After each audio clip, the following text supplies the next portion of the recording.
Hi ಎಲ್ಲ ವಿದ್ಯಾರ್ಥಿಗಳಿಗೆ educate Karnataka ಚಾನಲ್ಗೆ ಸ್ವಾಗತ. ನಾನು ಈಗ ಜಸ್ಟ್ ಬೆಳಗಾವಿನಿಂದ ಮನೆಗೆ ಬಂದೆ. ಅದಂತರ ಮೊಬೈಲ್ ನೋಡ್ತೀನಿ, ತುಂಬಾ ವಿದ್ಯಾರ್ಥಿಗಳು ಮೆಸೇಜ್ ಮಾಡಿದ್ದಾರೆ ಕೆ ವೆಬ್ಸೈಟ್ ಓಪನ್ ಆಗ್ತಿಲ್ಲ ಅಂತ. ನಾನು ಕೂಡ ಚೆಕ್ ಮಾಡಿದೆ, ಓಪನ್ ಆಗ್ತಾ ಇರಲಿಲ್ಲ. ಬಟ್ ಓಪನ್ ಆಯಿತು. ಓಪನ್ ಆದ ನಂತರ ನೋಡ್ತೀನಿ ಒಂದು ಇಂಪಾರ್ಟೆಂಟ್ ನೋಟಿಫಿಕೇಶನ್ ನಮ್ಮ ಕೆದವ್ರು ರಿಲೀಸ್ ಮಾಡಿದ್ದಾರೆ.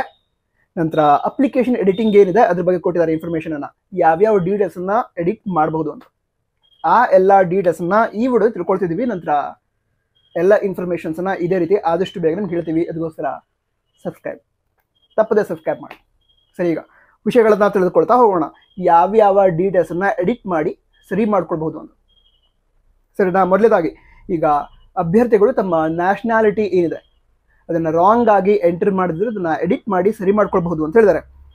ಅದೇ ರೀತಿ ವಿಳಾಸ, ಅಡ್ರೆಸ್, ಈಗ ಸ್ಟೂಡೆಂಟ್ ನಿಮ್ಮ ಅಡ್ರೆಸ್ ಆಗಿರ್ಬೋದು, ಅದರ ಅಡ್ರೆಸ್ ರಾಂಗ್ ಬಂದಿದ್ರೆ ಅದನ್ನು ಕೂಡ ಎಡಿಟ್ ಮಾಡಿ ಸರಿಪಡಿಸ್ಕೊಳ್ಬಹುದು. ಈ ರೀತಿ ಅಡ್ರೆಸ್ ಅನ್ನ ಎಡಿಟ್ ಮಾಡೋದಕ್ಕೆ ಅವಕಾಶವನ್ನು ಕೊಟ್ಟಿದ್ದಾರೆ. ಅದರ ನಂತರ ಬ್ಯಾಂಕ್ ಡೀಟೇಲ್ಸ್. ಈಗ ಅಪ್ಲಿಕೇಶನ್ ಹಾಕೋದಕ್ಕೆ ತುಂಬಾ ವಿದ್ಯಾರ್ಥಿಗಳು ಕಂಪ್ಯೂಟರ್ ಸೆಂಟರ್ಗೆ ಹೋಗಿರ್ತೀರ. ಈಗ ನೀವು ಬ್ಯಾಂಕ್ ಡೀಟೇಲ್ಸ್ ಅನ್ನ ಕೊಡಬೇಕು ಅಂತ ಅಲ್ಲಿರುವಂತಹ ಅಂದರೆ ಅಪ್ಲಿಕೇಶನ್ ಆಗ್ತಿರುವಂತಹ ಬೇರೆ ಯಾರ್ದೋ ಡೀಟೇಲ್ಸ್ ಅನ್ನ, ಬ್ಯಾಂಕ್ ಡೀಟೇಲ್ಸ್ ಅನ್ನ ಕೊಟ್ಬಿಟ್ಟಿದ್ರೆ ಅದನ್ನ ಎಡಿಟ್ ಮಾಡಿ ಸರಿಪಡಿಸ್ಕೊಳ್ಳಿ.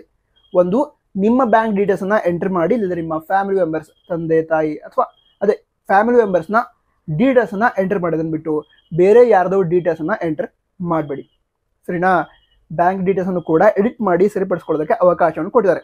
ಅದೇ ರೀತಿ ರಿಸರ್ವೇಷನ್ಸ್ ಏನಿದೆ, ನೀವೀಗ ಮೊದಲಿಗೆ ಅಪ್ಲಿಕೇಶನ್ ಹಾಕಬೇಕಾದ್ರೆ ರಿಸರ್ವೇಷನ್ನ ಸರಿಯಾಗಿ ಕ್ಲೇಮ್ ಮಾಡಿಲ್ಲ, ನಿಮಗೆ ಅಪ್ಲೈ ಆಗುವಂತಹ ಯಾವುದೊಂದು ಕೋಟಾವನ್ನು ನೀವು ಕ್ಲೇಮ್ ಮಾಡಿಲ್ಲ. ಎಕ್ಸಾಂಪಲ್ಗೆ ರೂರಲ್ ಕೋಟಾ ನಿಮಗೆ ಅಪ್ಲೈ ಆಗುತ್ತೆ, ಅದನ್ನು ನೀವು ಸೆಲೆಕ್ಟೇ ಮಾಡಿಲ್ಲ. ಆ ರೀತಿ ಅದನ್ನು ಸೆಲೆಕ್ಟ್ ಮಾಡಿ ಸಬ್ಮಿಟ್ ಮಾಡಬಹುದು. ಅದೇ ರೀತಿ ಅಗ್ರಿಕಲ್ಚರ್ ಕೋಟಾ ತುಂಬ ಇಂಪಾರ್ಟೆಂಟ್. ಹಲವಾರು ವಿದ್ಯಾರ್ಥಿಗಳು ಹೇಳ್ತಾ ಇದ್ರು, ನನಗೆ ಅಗ್ರಿಕಲ್ಚರ್ ಕೋಟಾ ಅಪ್ಲೈ ಆಗುತ್ತೆ ಸರ್, ನಾನು ಅದನ್ನು ಸೆಲೆಕ್ಟೇ ಮಾಡಿಲ್ಲ, ಹಾಗೆ ಅಪ್ಲಿಕೇಶನ್ ಸಬ್ಮಿಟ್ ಮಾಡಿದ್ದೀನಿ ಅಂತ. ಯಾರಾದರೂ ಆ ರೀತಿ ಮಾಡಿದಿದ್ರೆ ಅದನ್ನು ಎಡಿಟ್ ಮಾಡಿ ಸರಿ ಮಾಡಿಕೊಡ್ರಿ.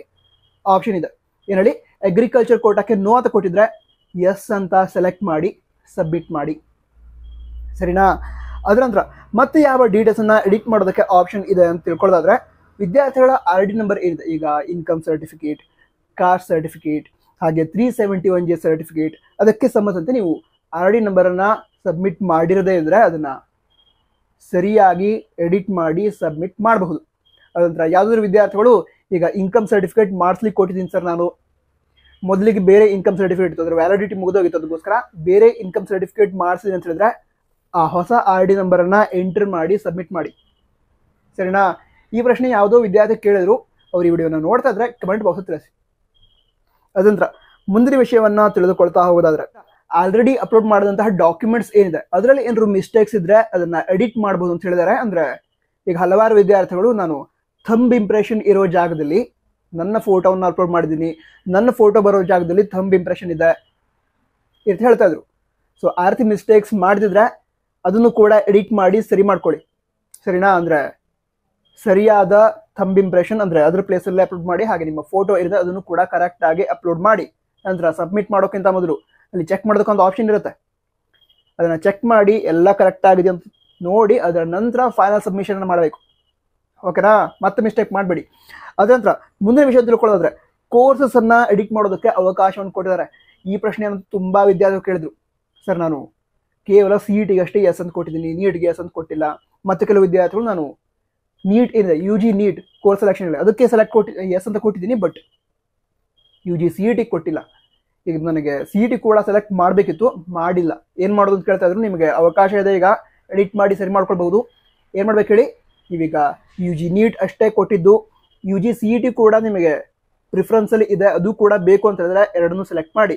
ನಾನು ನಿಮ್ಗೆ ಹೇಳೋದಾದ್ರೆ ಅಷ್ಟು ಸೆಲೆಕ್ಟ್ ಮಾಡ್ರು, ಬೇಡ ಅಂದ್ರೆ ಆಮೇಲೆ ಬೀಳೋಕ್ಕಾಗತ್ತೆ, ಬಟ್ ಆಮೇಲೆ ಬೇಕು ಅಂದ್ರೆ ಸಿಗಲ್ಲ. ಅದಕ್ಕೋಸ್ಕರ ಏನು ಮಾಡ್ಬೇಕು, ಈಗ ಎಲ್ಲ ಆಪ್ಷನ್ ಕೂಡ ಎಸ್ ಕೊಡಬೇಕು. ಯಾವ್ದು ಹೇಳಿ, ಕೋರ್ಸಸ್ಸಲ್ಲಿ ಎಲ್ಲವನ್ನು ಕೂಡ ಎಸ್ ಅಂತ ಸೆಲೆಕ್ಟ್ ಮಾಡಿ ಸಬ್ಮಿಟ್ ಮಾಡಿ. ಅದರ ನಂತರ ಮುಂದಿನ ವಿಷಯವನ್ನು ತಿಳಿದುಕೊಳ್ತಾ ಹೋಗೋದಾದ್ರೆ, ಪರೀಕ್ಷಾ ಕೇಂದ್ರ ಎಕ್ಸಾಮಿನೇಷನ್ ಸೆಂಟರ್ ಇದನ್ನು ಎಡಿಟ್ ಮಾಡ್ಬೋದು ಅಂತ ವಿದ್ಯಾರ್ಥಿ ಕೇಳ್ತಾ ಇದ್ರು. ಅಂದರೆ ಅವ್ರಿಗೆ ಆಲ್ರೆಡಿ ಏನೋ ಒಂದು ಅಥವಾ ಯಾವುದೋ ಒಂದು ಎಕ್ಸಾಮಿನೇಷನ್ ಸೆಂಟರ್ ಇಲ್ಲಿ ಬೇಕು ಅಂತ ಸೆಲೆಕ್ಟ್ ಮಾಡಿದರೆ ಅದನ್ನು ಎಡಿಟ್ ಮಾಡಬೇಕು, ಈಗ ಚೇಂಜ್ ಮಾಡಬೇಕು, ಆಗತ್ತೆ ಅಂತ ಕೇಳ್ತಾ ಇದ್ರು. ಆಗತ್ತೆ, ಆಪ್ಷನ್ ಕೊಟ್ಟಿದ್ದಾರೆ.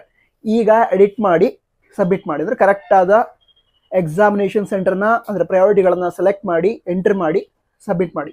ಈ ಬಾರಿ ಮಿಸ್ಟೇಕ್ ಆಗಬಾರ್ದು. ಏನೇನು ಮಿಸ್ಟೇಕ್ ಆಗೋದು ಅದೆಲ್ಲ ಒಂದೇ ಸಲ ಲಿಸ್ಟ್ ಮಾಡ್ಕೊಳ್ಳಿ. ಇದ್ರೊಳಗಡೆ ಏನೇ ಎಡಿಟ್ ಮಾಡೋದಕ್ಕೆ ಆಪ್ಷನ್ ಕೊಟ್ಟಿದಾರಲ್ವಾ, ಅದನ್ನು ನೋಡಿಕೊಂಡು ಏನೇನು ಎಡಿಟ್ ಮಾಡಬೇಕು ಅದೆಲ್ಲ ಒಂದೇ ಸಲ ಲಿಸ್ಟ್ ಮಾಡ್ಕೊಳ್ಳಿ. ಎಲ್ಲವನ್ನು ಕೂಡ ಒಂದೇ ಬಾರಿಗೆ ಎಡಿಟ್ ಮಾಡಿ ಸರಿ ಮಾಡಿಕೊಂಡು ಅಪ್ಲಿಕೇಶನ್ ಸರಿ ಮಾಡಿಕೊಂಡು ಸಬ್ಮಿಟ್ ಮಾಡಿ. ಸರಿನಾ? ಅದ ನಂತರ ಮುಂದಿನ ವಿಷಯವನ್ನು ತಿಳ್ಕೊಳ್ತಾ ಹೋಗೋದಾದ್ರೆ, ಈಗ PUC ರಿಜಿಸ್ಟರ್ ನಂಬರಲ್ಲಿ ಏನಾದ್ರು ಮಿಸ್ಟೇಕ್ ಆಗಿದ್ರೆ ಅದನ್ನು ಕೂಡ ಎಡಿಟ್ ಮಾಡಿ ಸರಿ ಮಾಡ್ಕೊಳ್ಬಹುದು ಅಂತ ಹೇಳಿದ್ದಾರೆ. ಮಿಸ್ಟೇಕ್ ಆಗಿದ್ರೆ ಸರಿ ಮಾಡ್ಕೊಳ್ಳಿ. ಅದರ ನಂತರ ಯಾವುದಾದ್ರೂ ವಿದ್ಯಾರ್ಥಿಗಳು Karnataka state board under study ಮಾಡಿಲ್ಲ SLC ವರೆಗೆ, ಅಂತಹ ವಿದ್ಯಾರ್ಥಿಗಳು ಏನು ಮಾಡಿದ್ರು ಅಂತ ಹೇಳಿದ್ರೆ ಅವರ ಹೆಸರು, ಅವರ ತಂದೆ ಹೆಸರು, ತಾಯಿ ಹೆಸರು, ಡೇಟ್ ಆಫ್ ಬರ್ತ್, ಜೆಂಡರ್ ಇದನ್ನೆಲ್ಲ ಅವರೇ ಮ್ಯಾನ್ಯುವಲಿ ಎಂಟರ್ ಮಾಡಿದ್ರು. ಸೊ ಅದರಲ್ಲಿ ಏನಾದ್ರು ವಿದ್ಯಾರ್ಥಿಗಳು ಮಿಸ್ಟೇಕ್ ಮಾಡಿದ್ರೆ, ಅಂದ್ರೆ ಸ್ಪೆಲ್ಲಿಂಗ್ ಮಿಸ್ಟೇಕ್ ಇರುತ್ತೆ, ಮಿಸ್ಟೇಕ್ ಆಗದಿದ್ರೆ ಅದನ್ನ ಎಡಿಟ್ ಮಾಡೋದಕ್ಕೆ ಅವಕಾಶ ಕೊಟ್ಟಿದ್ದಾರೆ. ಅದಕ್ಕೋಸ್ಕರ ಅದನ್ನು ಕೂಡ ಮಿಸ್ಟೇಕ್ ಆಗಿದ್ರೆ ಎಡಿಟ್ ಮಾಡಿ ಸರಿ ಮಾಡ್ಕೊಳ್ಳಿ. ಸರಿ, ನೆಕ್ಸ್ಟ್ ಪಾಯಿಂಟ್ ಏನು ಅಂತ ಹೇಳಿದ್ರೆ, ಈಗ ಕನ್ನಡ ಮೀಡಿಯಂ ಕೋಟಾ ಇರುತ್ತೆ, ಹಾಗೆ ರೂರಲ್ ಕೋಟಾ ಏನಿರುತ್ತೆ ಅದಕ್ಕೆ ಸಂಬಂಧಂತ ವಿದ್ಯಾರ್ಥಿಗಳು 1ನೇ ತರಗತಿಯಿಂದ 10ನೇ ತರಗತಿಯವರೆಗಿನ ಸ್ಟಡಿ ಡೀಟೇಲ್ಸ್ ಅನ್ನ ಪ್ರೊವೈಡ್ ಮಾಡಬೇಕಾಗುತ್ತೆ. ಈಗ ಸ್ಯಾಟ್ಸ್ ಐಡಿಯಲ್ಲಿ ಅವರ 1ನೇ ತರಗತಿಯಿಂದ 10ನೇ ತರಗತಿಯವರೆಗಿನ ಸ್ಟಡಿ ಡೀಟೇಲ್ಸ್ ನಮ್ಮ KEದಲ್ಲಿ ಸಿಗದೇ ಇದ್ರೆ ಅಂತ ವಿದ್ಯಾರ್ಥಿಗಳು, ಅಂದ್ರೆ ಕನ್ನಡ ಮೀಡಿಯಂ ಕೋಟಾ ಹಾಗೆ ರೂರಲ್ ಕೋಟಾವನ್ನ ಕ್ಲೇಮ್ ಮಾಡಿದಾರಂತ ವಿದ್ಯಾರ್ಥಿಗಳು, ಅವರು ಯಾವ್ಯಾವ ಡೀಟೇಲ್ಸ್ ಮಿಸ್ ಆಗಿದೆ ಅಲ್ವಾ ಅದನ್ನ ಮ್ಯಾನ್ಯುವಲಿ ಎಂಟರ್ ಮಾಡಬೇಕು. ಮ್ಯಾನ್ಯುವಲಿ ಎಂಟರ್ ಮಾಡೋದು ಅಂತ ಹೇಳಿದ್ರೆ ನೀವೇ ಸ್ಕೂಲ್ ಹೆಸರನ್ನ ಎಂಟರ್ ಮಾಡ್ತೀರಾ, ಈ ರೀತಿ ಅದರ ಡೀಟೇಲ್ಸ್ ಅನ್ನ ಎಂಟರ್ ಮಾಡಬೇಕು. ಅದರ ನಂತರ ನೀವು ಯಾವ ಸ್ಕೂಲ್ಗೆ ಸ್ಟಡಿ ಮಾಡಿದ್ರೆ, ಈಗ ಎಕ್ಸಾಂಪಲ್ಗೆ ಫಸ್ಟ್ ಸ್ಟ್ಯಾಂಡರ್ಡ್ನ ಡೀಟೇಲ್ಸ್ ಮಿಸ್ ಆಗಿದೆ, ಆ ಸ್ಕೂಲ್ ಏನಿದೆ ನೀವು ಸ್ಟಡಿ ಮಾಡಿದಂಥ ಸ್ಕೂಲ್ ಫಸ್ಟ್ ಸ್ಟ್ಯಾಂಡರ್ಡ್, ಆ ಸ್ಕೂಲ್ಗೆ ವಿಸಿಟ್ ಮಾಡಿ ಈ ರೀತಿ ಮಿಸ್ಟೇಕ್ ಆಗಿದೆ ಅಂತ ಅವರಿಗೆ ಹೇಳಬೇಕು. ಅಥವಾ ಈ ಡೀಟೇಲ್ಸ್ ನಮ್ಮ KEದವ್ರಿಗೆ ಸಿಗ್ತಾ ಇಲ್ಲ, ಇದನ್ನ ಸ್ಯಾಟ್ಸ್ ಐಡಿಗೆ ಅಪ್ಲೋಡ್ ಮಾಡೋದಿತ್ತು ಅಂತ ಆ ಸ್ಕೂಲ್ಗೆ ವಿಸಿಟ್ ಮಾಡಿ ತಿಳಿಸ್ಬೇಕು. ಅದರ ನಂತರ ನಿಮ್ಮ ಸ್ಕೂಲ್ನವರು ಶಿಕ್ಷಣ ಇಲಾಖೆಯವರಿಗೆ ಆ ಡೀಟೇಲ್ಸ್ ಅನ್ನ ತಿಳಿಸ್ತಾರೆ. ಅದರ ನಂತರ ಎಲ್ಲ ಡೀಟೇಲ್ಸ್ ಕರೆಕ್ಟ್ ಆಗಿ ಆಗುತ್ತೆ. ಸರಿನಾ? ಈ ಒಂದು ಪ್ರೊಸೀಜರ್ ಅನ್ನ ಹೇಳಿದ್ದಾರೆ. ಅದರ ನೆಕ್ಸ್ಟ್ ಪಾಯಿಂಟ್ ಏನು ಅಂತ ತಿಳ್ಕೊಳ್ತಾದ್ರೆ, ಈಗ ಕ್ಲಾಸ್ D ಏನಿದೆ ಅಂದ್ರೆ ಕ್ಲಾಸ್ D ಅಂಡರ್ ಬರ್ತಾರಂತ ವಿದ್ಯಾರ್ಥಿಗಳು ಅಪ್ಲಿಕೇಶನ್ ಹಾಕೋದಕ್ಕೆ ಆಗ್ತಾ ಇಲ್ಲ ಸರ್ ಅಂತ ಹೇಳ್ತಾ ಇದ್ರು. ಟೆನ್ಷನ್ ಮಾಡ್ಕೋಬೇಡಿ, ಅದಕ್ಕೂ ಕೂಡ ಅಪ್ಲಿಕೇಶನ್ ಹಾಕೋದಕ್ಕೆ ಅವಕಾಶವನ್ನ ಕಲ್ಪಿಸಿದ್ದಾರೆ. ನೀವು ಕೂಡ ಅಪ್ಲಿಕೇಶನ್ ಹಾಕಬಹುದು. ಸರಿನಾ? ಅದಂತರ ಮುಂದಿನ ವಿಷಯ ತಿಳ್ಕೊಳ್ಳೋದಾದ್ರೆ, ಈಗ ಯಾವುದಾದ್ರೂ ವಿದ್ಯಾರ್ಥಿಗಳು 1ಕ್ಕಿಂತ ಹೆಚ್ಚು ಸ್ಯಾಟ್ಸ್ ಐಡಿಯನ್ನ ಹೊಂದಿದ್ರು, ಅಂತಹ ವಿದ್ಯಾರ್ಥಿಗಳು ಅಡಿಷನಲ್ ಸ್ಯಾಟ್ಸ್ ಐಡಿಯನ್ನ ಅಪ್ಡೇಟ್ ಮಾಡೋದಕ್ಕೆ ಅವಕಾಶ ನೀಡಿದ್ದಾರೆ ಫೆಬ್ರವರಿ 10ರಿಂದ. ಅಂದ್ರೆ ನೀವು ಸ್ಯಾಟ್ಸ್ ಐಡಿಯನ್ನ ಎಂಟರ್ ಮಾಡೋದು ಬಾಕಿ ಇತ್ತು ಅಂದ್ರೆ ಒಂದು ಅಪ್ಡೇಟ್ ಮಾಡಿದ್ರೆ ಮತ್ತು ಕೂಡ ಅಪ್ಡೇಟ್ ಮಾಡೋದಿದೆ ಅಂತ ಹೇಳಿದ್ರೆ ಅದನ್ನ ಅಪ್ಡೇಟ್ ಮಾಡ್ಬೋದು. ಅದರ ನಂತರ ನೆಕ್ಸ್ಟ್ ಪಾಯಿಂಟ್ ಏನು ಅಂತ ಹೇಳಿದ್ರೆ, ಈಗ ಆಲ್ರೆಡಿ ಯಾವ್ಯಾವ ವಿದ್ಯಾರ್ಥಿಗಳ ಸ್ಯಾಟ್ಸ್ ಐಡಿಯನ್ನ ನಮ್ಮ KEದವ್ರು ಪಡೆದುಕೊಂಡಿದ್ದಾರೆ, ಅಂದ್ರೆ Karnataka state board under study ಮಾಡಿದ ವಿದ್ಯಾರ್ಥಿಗಳ ಸ್ಯಾಟ್ಸ್ ಐಡಿಯನ್ನ ಪಡೆದುಕೊಂಡಿದ್ದಾರೆ, ಆ ಸ್ಯಾಟ್ಸ್ ID ನಂಬರ್ನ ಚೇಂಜ್ ಮಾಡೋದಕ್ಕೆ ಅವಕಾಶ ಇಲ್ಲ ಅಂತ ಹೇಳಿದ್ದಾರೆ. ಅದಂದ್ರೆ ಈಗ ಯಾವುದಾದ್ರು ವಿದ್ಯಾರ್ಥಿಗಳಿದ್ದಾರೆ ಅವರು 7 years ಅಥವಾ ಅದಕ್ಕಿಂತ ಹೆಚ್ಚು ಕರ್ನಾಟಕ ರಾಜ್ಯದ ಸ್ಟಡಿ ಮಾಡಿದ್ದಾರೆ, ಬಟ್ ಅದರ ಡೀಟೇಲ್ಸ್ ಸ್ಯಾಟ್ಸ್ ಐಡಿಯಲ್ಲಿ ಸಿಗ್ತಾ ಇಲ್ಲ. ಅಂತ ಸಂದರ್ಭದಲ್ಲಿ ವಿದ್ಯಾರ್ಥಿಗಳು ಮ್ಯಾನ್ಯುವಲಿ ತಮ್ಮ ಸ್ಟಡಿ ಡೀಟೇಲ್ಸ್ ಅನ್ನ ಎಂಟರ್ ಮಾಡಬಹುದು ಅಂತ ಹೇಳಿದ್ದಾರೆ. ಅಂದ್ರೆ ನೀವು ಯಾವ ವರ್ಷ ಯಾವ ಸ್ಕೂಲ್ನಲ್ಲಿ ಸ್ಟಡಿ ಮಾಡಿದ್ರ, ಎಷ್ಟನೇ ತರಗತಿ ಸ್ಟಡಿ ಮಾಡಿದ್ರ ಆ ಡೀಟೇಲ್ಸ್ ಅನ್ನ ಅಪ್ಡೇಟ್ ಮಾಡಬಹುದು, ಮ್ಯಾನ್ಯುವಲಿ ಅಪ್ಡೇಟ್ ಮಾಡಬಹುದು. ಆದರೂ ಕೂಡ ಈಗ ಸ್ಯಾಟ್ಸ್ ಐಡಿಯನ್ನ ಚೇಂಜ್ ಮಾಡಲೇಬೇಕು ಅಂತಿರೋ ವಿದ್ಯಾರ್ಥಿಗಳು, ಅಂದ್ರೆ ಆ ರೀತಿ ಸಿಚುವೇಶನ್ ಇದೆ ಅದಕ್ಕೋಸ್ಕರ ಚೇಂಜ್ ಮಾಡಬೇಕಂತಿರೋ ವಿದ್ಯಾರ್ಥಿಗಳು ಗ್ರೀವಿಯನ್ಸ್ ಪೋರ್ಟಲ್ ಏನಿದೆ ಕೆ ವೆಬ್ಸೈಟಲ್ಲಿ ಅದರ ಮೂಲಕ ನೀವು ಫೇಸ್ ಮಾಡ್ತಿರುವಂತಹ ಪ್ರಾಬ್ಲಮನ್ನು KEದವರಿಗೆ ತಿಳಿಸಬೇಕು. ಅದರ ನಂತರ ಅವರು ನಿಮಗೆ ಸೊಲ್ಯೂಷನನ್ನು ಕೊಡ್ತಾರೆ. ಅದರ ನಂತರ ಲಿಂಗ್ವಿಸ್ಟಿಕ್ ಮೈನಾರಿಟಿ ಹಾಗೆ ರಿಲಿಜಿಯಸ್ ಮೈನಾರಿಟಿಯನ್ನು ಕ್ಲೇಮ್ ಮಾಡ್ತಿರೋಂಥ ವಿದ್ಯಾರ್ಥಿಗಳ ಸ್ಟಡಿ ಡೀಟೇಲ್ಸ್ ಸ್ಯಾಟ್ಸ್ ಐಡಿಯಿಂದ ಫೆಚ್ ಆಗದೇ ಇದ್ರೆ, ಅಂದರೆ ಇಂಪಾರ್ಟೆಂಟ್ ಆಗಿರುವಂತಹ ಯಾವುದು 1, 2 ಅಥವಾ ಅದಕ್ಕಿಂತ ಹೆಚ್ಚು ವರ್ಷಗಳ ಸ್ಟಡಿ ಡೀಟೇಲ್ಸ್ ಸ್ಯಾಟ್ಸ್ ಐಡಿಯಲ್ಲಿ ಬರ್ತಾ ಇಲ್ಲ ಅಂತ ಹೇಳಿದ್ರೆ ನೀವು ಕೂಡ ಮ್ಯಾನ್ಯುವಲಿ ನಿಮ್ಮ ಸ್ಟಡಿ ಡೀಟೇಲ್ಸನ್ನು ಎಂಟರ್ ಮಾಡಬಹುದು ಅಂತ ಹೇಳಿದ್ದಾರೆ. ಸರಿನಾ? ಅದರ ನಂತರ ಸ್ಕೂಲ್ ಹೆಸರು ತಪ್ಪಿದ್ದಿದ್ರೆ ಅದರಿಂದ ಪ್ರಾಬ್ಲಮ್ ಆಗುತ್ತೆ, ಅಥವಾ ಸ್ಟಡಿ ಮಾಡಿದಂತಹ ಇಯರ್ ಏನಿದೆ ಅದಕ್ಕೆ ಸಂಬಂಧಂತಹ ಡೀಟೇಲ್ಸ್ ರಾಂಗ್ ಇದ್ರೆ ಅದರಿಂದ ಪ್ರಾಬ್ಲಮ್ ಆಗುತ್ತೆ. ಅದಕ್ಕೋಸ್ಕರ ಸ್ಕೂಲ್ ಹೆಸರು ಅಥವಾ ಸ್ಟಡಿ ಮಾಡಿದಂತಹ ಇಯರ್ನಲ್ಲಿ ಏನಾದ್ರು ಮಿಸ್ಟೇಕ್ ಆಗದಿದ್ರೆ ಅದನ್ನು ಸರಿ ಮಾಡ್ಕೊಳ್ಬೇಕು. ಅದಕ್ಕೆ KEದವರ ಜೊತೆಗೆ ಸ್ವಲ್ಪ ಇಂಟ್ರಾಕ್ಟ್ ಮಾಡಬೇಕಾಗತ್ತೆ. ಅಂದರೆ ಗ್ರೀವಿಯನ್ಸ್ ಪೋರ್ಟಲ್ ಏನಿದೆ ಅದರ ಮೂಲಕ ನೀವು ಈ ರೀತಿ ಪ್ರಾಬ್ಲಮ್ ಆಗಿದೆ ಅಂತ ಹೇಳಿ ಅವರು ಅದಕ್ಕೆ ಸೊಲ್ಯೂಷನನ್ನು ಕೊಡ್ತಾರೆ. ಸರಿನಾ? ಅದಂದ್ರೆ ಈಗ ಸ್ಕೂಲ್ ಅಡ್ರೆಸ್ನಲ್ಲಿ ಏನಾದ್ರು ಪ್ರಾಬ್ಲಮ್ ಆಗಿದ್ರೆ ಅದರಿಂದ ಏನೂ ಪ್ರಾಬ್ಲಮ್ ಆಗಲ್ಲ. ನಂತರ ಯಾವ ಬೋರ್ಡ್ ಅಂಡರ್ ಸ್ಟಡಿ ಮಾಡಿದ್ರೆ ಆ ಬೋರ್ಡ್ ರಾಂಗ್ ಆಗಿ ತೋರಿಸ್ತಾ ಇದ್ದಾರೆ ಅದರಿಂದ ಕೂಡ ಏನು ಪ್ರಾಬ್ಲಮ್ ಆಗಲ್ಲ ಅಂತ ಹೇಳಿದರೆ, ಅಕಸ್ಮಾತ್ ನೀವು ಸ್ಟಡಿ ಮಾಡೋಂಥ ಸ್ಕೂಲ್ ಹೆಸರು ಕರೆಕ್ಟಾಗಿ ಬರ್ತಾ ಇದೆ, ಸ್ಟಡಿ ಮಾಡೋಂತಹ ವರ್ಷ ಅಂದರೆ ಇಯರ್ ಕೂಡ ಕರೆಕ್ಟಾಗಿ ಬರ್ತಾ ಇದೆ, ಆದರೆ ಈಗ ಅಡ್ರೆಸ್ ಸರಿಯಾಗಿ ಬರ್ತಾ ಇಲ್ಲ, ಅದೇ ರೀತಿ ಬೋರ್ಡ್ ಹೆಸರು ರಾಂಗ್ ತೋರಿಸ್ತಾ ಇದೆ. ನೀವು ಕರ್ನಾಟಕ ಸ್ಟೇಟ್ ಬೋರ್ಡ್ ಅಂದರೆ ಸ್ಟಡಿ ಮಾಡಿದ್ರೆ ಬಟ್ ಅಲ್ಲಿ CBS ಅಂತ ತೋರಿಸ್ತಾ ಇದೆ. ಈ ರೀತಿ ಬೋರ್ಡ್ ಹೆಸರು ರಾಂಗ್ ತೋರಿಸ್ತಾ ಇದ್ರೆ, ಅದೇ ರೀತಿ ಅಡ್ರೆಸ್ ರಾಂಗ್ ತೋರಿಸ್ತಾ ಇದ್ರೆ ಏನು ಪ್ರಾಬ್ಲಮ್ ಆಗಲ್ಲ. ಅಂಥ ಸಂದರ್ಭದಲ್ಲಿ ಅಂದರೆ ನೀವು ಅಪ್ಲಿಕೇಶನ್ ಬೇರೆ ಏನಾದ್ರು ಮಿಸ್ಟೇಕ್ಸ್ ಇದ್ರೆ ಅದನ್ನು ಎಡಿಟ್ ಮಾಡಬಹುದು. ಬಟ್ ಸ್ಕೂಲ್ ಅಡ್ರೆಸ್ ಅದಂದ್ರೆ ಬೋರ್ಡ್ ಅದು ರಾಂಗ್ ತೋರಿಸ್ತಾ ಇದ್ರೆ ಏನೂ ಪ್ರಾಬ್ಲಮ್ ಆಗಲ್ಲ ಅಂತ ಹೇಳಿದ್ದಾರೆ. ನಂತರ ಮುಂದಿನ ಪಾಯಿಂಟ್ ಏನಂತ ಹೇಳಿದ್ರೆ, ಈಗ ಒಂದೇ ಹೆಸರಿರುವಂತಹ ವಿದ್ಯಾರ್ಥಿಗಳಿದ್ದಾರೆ, ಅವರ ಸ್ಯಾಟ್ಸ್ ನಂಬರ್ ಅದಲು ಬದಲಾಗಿದ್ರೆ, ಅಂದರೆ ಅವರಿಗೆ ಸರಿಯಾದ ಸ್ಯಾಟ್ಸ್ ನಂಬರ್ ಸಿಗ್ತಾ ಇಲ್ಲ, ಬೇರೆಯವ್ರ ಸ್ಯಾಟ್ಸ್ ನಂಬರ್ ಅವ್ರಿಗೆ ಅಲಾಟ್ ಆಗ್ತಾ ಇದೆ, ಅವ್ರ ಸ್ಯಾಟ್ಸ್ ನಂಬರ್ ಬೇರೆಯವ್ರಿಗೆ ಅಲಾಟ್ ಆಗಿಬಿಟ್ಟಿದೆ, ಈ ರೀತಿ ಪ್ರಾಬ್ಲಮನ್ನು ಅವ್ರು ಫೇಸ್ ಮಾಡ್ತಾ ಇದ್ರೆ ಅವರು ಗ್ರೀವಿಯನ್ಸ್ ಮ್ಯಾನೇಜ್ಮೆಂಟ್ ಪೋರ್ಟಲ್ ಏನಿದೆ ಅದರ ಮೂಲಕ ನೀವು ಫೇಸ್ ಮಾಡ್ತಿರುವಂತಹ ಪ್ರಾಬ್ಲಮನ್ನು ಕೇದವ್ರು ತಿಳಿಸಿ ಅವರು ಸಾಲ್ವ್ ಮಾಡ್ತಾರೆ.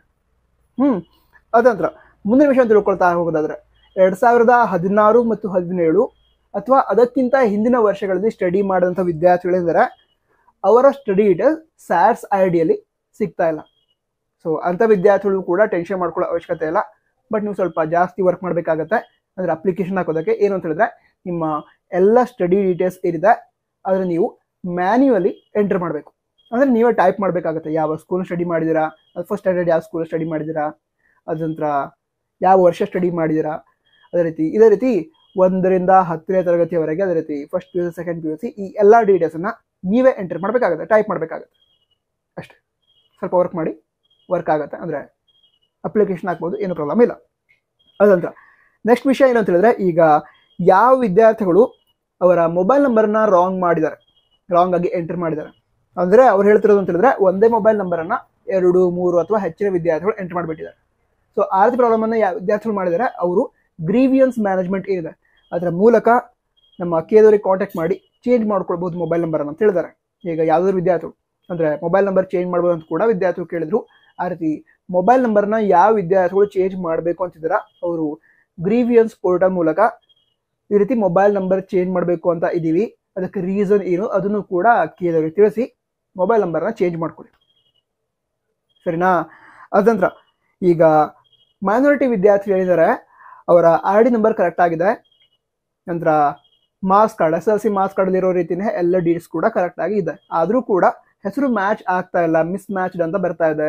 ಆ ರೀತಿ ಪ್ರಾಬ್ಲಮನ್ನು ಯಾವ ವಿದ್ಯಾರ್ಥಿ ಫೇಸ್ ಮಾಡ್ತಿದ್ದಾರೆ ಅವರು ಗ್ರೀವಿಯನ್ಸ್ ಪೋರ್ಟಲ್ ಮೂಲಕ, ಅಂದರೆ ಗ್ರೀವಿಯನ್ಸ್ ಮ್ಯಾನೇಜ್ಮೆಂಟ್ ಅದೇನು ಆಪ್ಷನ್ ಇದೆ ಅದರ ಮೂಲಕ ನೀವು ಫೇಸ್ ಮಾಡ್ತಿರೋಂಥ ಪ್ರಾಬ್ಲಮನ್ನು ಕೇದವರು ತಿಳಿಸಿ ಅವರು ಸಾಲ್ವ್ ಮಾಡ್ತಾರೆ. ನಂತರ ನಾವು ನಿಮ್ಮ ಡೌಟ್ಸನ್ನು ಕೂಡ ಸಾಲ್ವ್ ಮಾಡ್ತಿರ್ತೀವಿ. ಇದನ್ನು ಬಿಟ್ಟು ಕೂಡ ಬೇರೆ ಏನು ಡೌಟ್ಸ್ ಇದ್ದರೆ ತಪ್ಪದೆ ಕಮೆಂಟ್ ಬಾಕ್ಸಲ್ಲಿ ತಿಳಿಸಿ, ಅವುಗಳ ಬಗ್ಗೆ ಮುಂದಿನ ದಿನಗಳಲ್ಲಿ ವಿಡಿಯೋ ಮಾಡಿ ನಿಮಗೆ ತಿಳಿಸ್ತೀವಿ, ಅಂದರೆ ಮಾಹಿತಿನ ತಿಳಿಸ್ತೀವಿ. ಅದಂತರ ಈ ವಿಡಿಯೋನ ನಿಮ್ಮ ಫ್ರೆಂಡ್ಸ್ಗೂ ಕೂಡ ಶೇರ್ ಮಾಡಿ, ಈ ಚಾನಲ್ನ ಸಬ್ಸ್ಕ್ರೈಬ್ ಮಾಡೋದಕ್ಕೆ ಹೇಳಿ, ಓಕೆನಾ. ನಂತರ ಚೆನ್ನಾಗಿ ಸ್ಟಡಿ ಮಾಡಿ, KCET ರ್ಯಾಂಕ್ ಕೂಡ ಚೆನ್ನಾಗಾಗುತ್ತೆ. ನಂತರ ಸೆಕೆಂಡ್ PUC ಎಕ್ಸಾಮ್ ಕೂಡ ಬರ್ತಾ ಇದೆ, ಅದರ ಪ್ರಿಪ್ರೇಷನ್ ಕೂಡ ಚೆನ್ನಾಗಿ ಮಾಡಿ, ಬೋರ್ಡ್ ಎಕ್ಸಾಮ್ ಕೂಡ ಚೆನ್ನಾಗಿ ಆಗುತ್ತೆ. ನಂತರ ತುಂಬ ವಿದ್ಯಾರ್ಥಿಗಳು ಬೋರ್ಡ್ ಎಕ್ಸಾಮ್ಗೂ ಕೂಡ ಟೆನ್ಷನ್ ಆಗ್ತದೆ ಅಂತ ಹೇಳಿದ್ರು, ಟೆನ್ಷನ್ ಮಾಡ್ಕೋಬೇಡಿ, ಎಕ್ಸಾಮ್ ಚೆನ್ನಾಗೇ ಆಗುತ್ತೆ. All the best. ಜೈ ಹಿಂದ್, ವಂದೇ ಮಾತರಂ.